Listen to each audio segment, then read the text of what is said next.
Subscribe कीजिए royal teacher को education संबंधी न्यूज़ तुरंत पाने के लिए। अब राजस्थान में भी ओपीएस की जगह यूपीएस लागू करने की तैयारी। जाने योजना की पात्रता और लाभ। अंशदान रहेगा मूल प्लस डीए का 10%। जी हाँ साथियों, इस वक्त की बड़ी खबर की बात करें राज्य कर्मचारियों को लेकर तो दोस्तों आप सभी जानते हैं कि राज्य कर्मचारियों के लिए पहले ओपीएस की व्यवस्था थी, यानी ओल्ड पेंशन स्कीम की व्यवस्था थी। ओपीएस की जगह उसके बाद जो 1/1/2004 के बाद लगे थे उनके लिए एनपीएस नेशनल पेंशन स्कीम लागू कर दी गई। लेकिन पिछली सरकार ने एनपीएस को हटाकर राजस्थान के जो कर्मचारी हैं उनके लिए दोबारा ओपीएस लागू कर दी। ओपीएस लागू करने के साथ ही अब वापस केंद्र सरकार की ओर चले तो केंद्र सरकार ने न तो ओपीएस दी न ही एनपीएस दी। इसकी जगह उन्होंने एक और नई पेंशन स्कीम है वो लागू की जिसका नाम रखा यूपीएस।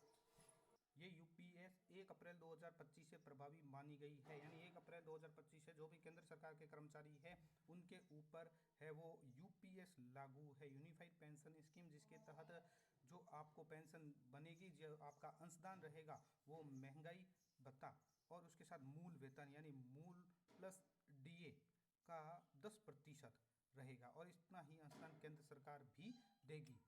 फिलहाल आज की बात करें तो राजस्थान सरकार में अभी ओपीएस लागू है। ओपीएस अभी लागू है, लेकिन एक आदेश और भी जारी हो गया है जिसके तहत अब राज्य कर्मचारियों को भी ऐसी आशंका लग रही है जिसके जरिए उनको ओपीएस हटाकर यूपीएस दी जा सकती है। लेकिन ये आदेश किन के ऊपर लागू है किन के ऊपर नहीं, आज पूरी बात करेंगे आज के इस वीडियो में। Government of Rajasthan department of personal की ओर से जो ये आदेश जारी किया गया है, इसके संबंध में जो आशंका है सभी को उसको क्लेरिफाई कर देते हैं कि किसके ऊपर लागू है किसके ऊपर नहीं है। तो यहाँ पे सब्जेक्ट लिखा गया है implementation of unified pension scheme, यानी यूपीएस के संबंध में है। Sir and madam please find enclosure herewith a copy of notification. ये जो नोटिफिकेशन 24 जनवरी 2025 को जारी किया गया था यूपीएस के संबंध में, तो उस वो भी आपको दिखाएंगे कि इसके क्या लाभ है और इसमें किन कौन कौन आ सकता है, किन इसकी पात्रता क्या रहेगी।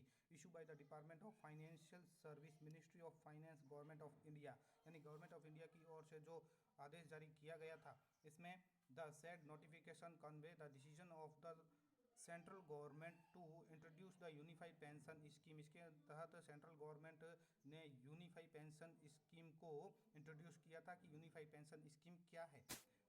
As an option under the national pension system, यानी एनपीएस के तहत एक ऑप्शन है कि आप एनपीएस भी ले सकते हैं या फिर यूपीएस भी ले सकते हैं।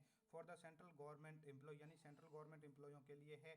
Currently covered under the national pension system, यानी जो अभी वर्तमान में एनपीएस के अंतर्गत आते हैं उनके लिए यूपीएस एक ऑप्शन के रूप में दिया गया था।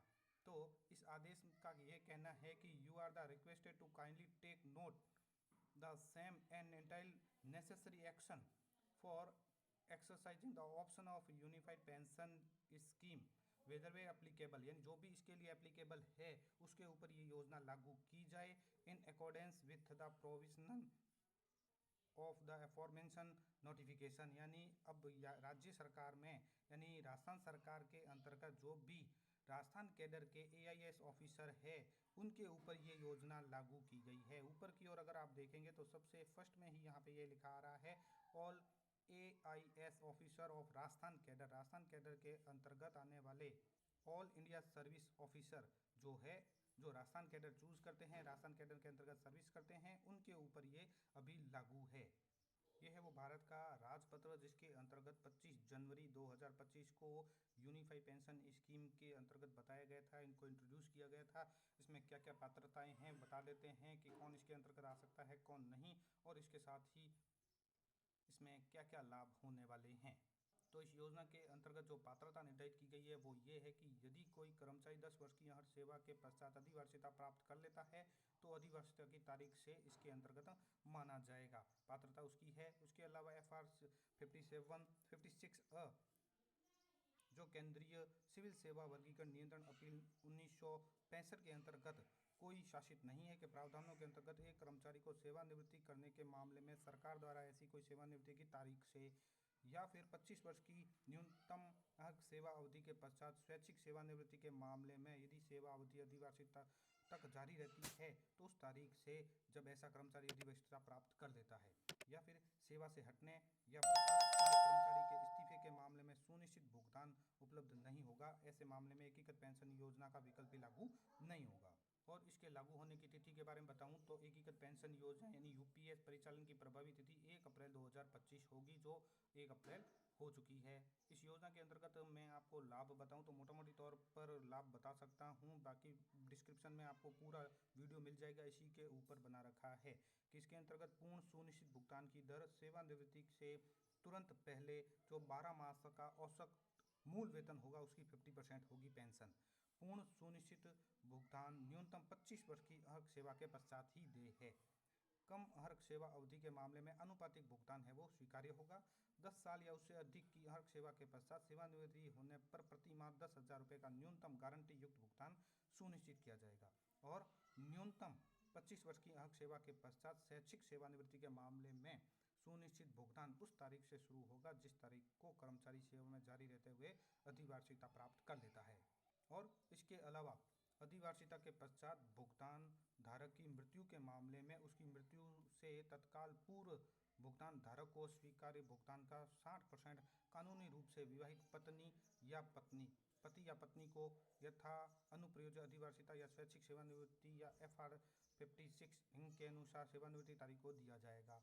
महंगाई राहत सुनिश्चित भुगतान और पारिवारिक भुगतान जैसा भी मामला हो उस पर उपलब्ध होगी। और महंगाई राहत की गणना सेवारत कर्मचारियों पर लागू महंगाई भत्ते की तरह ही की जाएगी। महंगाई राहत केवल भुगतान शुरू होने पर ही देय होगी। और अर्हत सेवा के प्रत्येक पूर्ण 6 महीने के लिए मासिक परिलब्धि यानी मूल वेतन प्लस DA का 10% की दर से अधिवार्षिकता पर एक मुश्त भुगतान की अनुमति दी जाएगी। एक मुश्त भुगतान सुनिश्चित भुगतान की मात्रा को प्रभावित नहीं करेगा। और ये जो पेंशन स्कीम है यूपीएस, वो 2 कॉर्पस निधियों को मिलाकर बनेगी। जैसे कर्मचारी के अंशदान और उसी के बराबर केंद्र सरकार का अंशदान एक व्यक्तिगत कॉर्पर रहेगा और केंद्र सरकार के अतिरिक्त अंशदान का एक पूल कॉर्पर होगा। कर्मचारियों का अंशदान जो मूल वेतन और महंगाई भत्ता यानी DA का 10% होगा, इसके बराबर ही केंद्र सरकार भी अंशदान यानी मूल वेतन DA का 10% होगा। दोनों को प्रत्येक कर्मचारी के व्यक्तिगत कॉर्पस में जमा किया जाएगा। और इसके साथ ही केंद्र सरकार उन सभी कर्मचारियों के अनुमानित मूल वेतन महंगाई भत्ता यानी 8.5% का अतिरिक्त अंशदान की व्यवस्था भी करेगी जिन्होंने समग्र आधार पर पूल कॉर्पर के स्थान पर एकीकृत पेंशन योजना के विकल्प को चुना है। अतिरिक्त अंशदान एकीकृत पेंशन योजना के विकल्प के अंतर्गत सुनिश्चित भुगतान की सहायता के लिए है।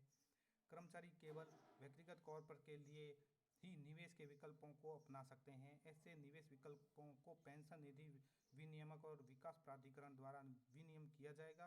पेंशन निधि विनियामक और विकास प्राधिकरण द्वारा समय समय पर निवेश का डिफॉल्ट पैटर्न परिभाषित किया जा सकता है। यदि कोई कर्मचारी व्यक्तिगत कॉर्पस से में निवेश के विकल्प का प्रयोग नहीं करता है तो निवेश का डिफॉल्ट पैटर्न भी लागू होगा। हालांकि दोस्तों, इस जो PDF जो जारी की गई है इसमें पेंशन एकीकृत पेंशन यूपीएस के संबंध में बहुत ही जानकारी दी गई है और इनके लिए जो फॉर्मूला भी बताया गया है कि पेंशन किस तरह से दी जाएगी। आज के वीडियो में दोस्तों इतना ही। इसके लिए मैंने डिस्क्रिप्शन में वीडियो का लिंक आपको मिल जाएगा जिसमें पूरी तौर से बताया गया है कि ये यूपीएस आपको किस तरह से दी जाएगी। तो धन्यवाद साथियों, आज के वीडियो में इतना ही। उम्मीद है दोस्तों ये वीडियो आपको पसंद आई होगी। वीडियो पसंद आए तो जरूर लाइक शेयर